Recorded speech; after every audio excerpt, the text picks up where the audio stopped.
What's up, crew? So we took a trip to Grayson Highlands State Park in Southwest Virginia, and I had a chance to do a gear shakedown, specifically these Topo Athletic Mountain Racer 2 shoes. And Grayson threw everything at us it could. It threw wet weather, cold weather, hot weather. We really had probably 3 seasons in one hike, which was great to try out a new pair of shoes in. Now, I had hiked in them in local trails. I didn't just throw them on and go for this hike. Probably have a total of 50 miles and put another 20 last weekend on them. So could give a really good, honest review of these shoes after, taking them out. And I'll say that, first of all, everybody's gonna have a different experience in different shoes, right? So, or even in the same shoe. If I wear a Mountain Racer 2 and you wear a Mountain Racer 2, our feet are all shaped differently. Heck, your own feet are different from each other. They're not brother and sister, they're cousins, your feet. Now, just trust me on this. Like, even my left foot's an 11.5, my right foot's a 12. Go get measured, make sure you're buying the appropriate size so that you can actually have a good experience in the shoes you're using.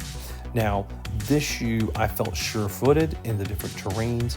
Once you snug the laces down and get moving, it really gives you just confidence that you can go through these terrains and not have to worry. I didn't slip on any rocks. I didn't slip on any gravel. It held up the lugs, the sole had a grip on it.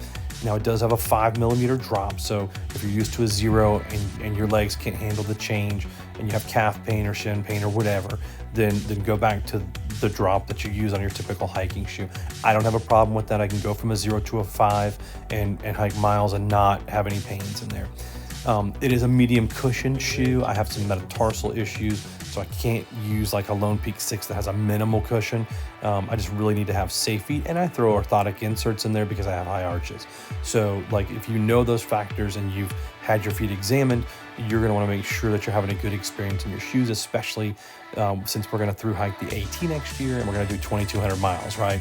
You don't want to exasperate any shoe issues. The laces were fine on these. I didn't have a problem. The tongue more resembles that Olympus 4 than it does the Lone Peak. I love what Ultra did with that padded tongue on the Lone Peak 6. I wish that could be on the Topo. Now, I'm going to try the Ultra Venture 3s because that's a higher cushion shoe, and I think that'll work out probably a little bit better for me. So overall, thumbs up on the Topo Athletic Mountain Racer 2. I didn't feel like there was any major issues with the shoe. There was no defects. Nothing's tearing apart. Nothing's delaminating.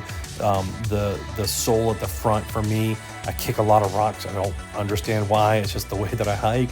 I kicked a lot of rocks on this hike, and where I've had some other shoes start to peel off on the front where the toe rubber is. These didn't do that. They stayed true, really solidly well-built shoes. Pretty excited about them. And I'm very excited to start the Ultra Venture 3. So thumbs up from me on the Topo Athletic Mountain Racer 2s, and I look forward to getting into the Ultra Venture 3s and getting some miles on them. Y'all have a great day.